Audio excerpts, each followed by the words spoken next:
Our water bills kept rising until one neighbor disappeared. This is a story I have been thinking about since my washer broke and I had to go to the laundromat. 10 years ago, I lived in an apartment complex that included washer and dryer connections but no machine, and if you didn't have one you had to go to the complex's laundromat. This place was unique in that each unit didn't have their own hot water heater, so each building had an industrial-sized one. And the monthly water bill was split based on apartment size and number of occupants to each apartment. The first couple of years my water bill was about $20 a month, which was about the same for my previous apartment, which was the same size. Then I noticed my water bill kept going up every month, until after about a year, it was over $60.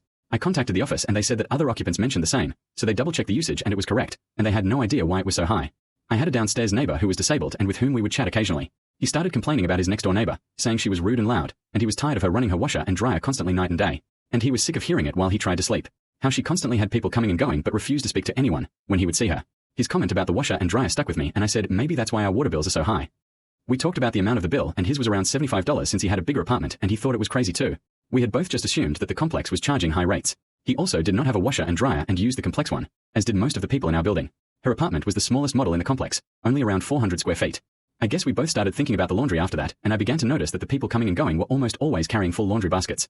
My neighbor and I spoke about it a few more times and concluded that she was running a laundry service out of her home. He was very angry, especially because he was now living on disability pay. He told me that he went to the manager to report her and asked for a reduction in the amount he paid in water. But the management wouldn't give him a credit and only told him that they would look into it. I know that he confronted the neighbor at least twice, and both times she just did as she always did, refused to acknowledge or speak to him and just ran inside her apartment. Almost 3 months went by with the ever-increasing water bill that went up every month until one day she was just gone. And then we got the notes on our door across the entire complex. The note states that per our lease guidelines, any business that is operating out of our apartments needs to be disclosed to management for approval, and any violations of this will result in fines and possible eviction. My building got a separate note stating that we would all receive a $50 credit on the next month rent due to a mistake in billing.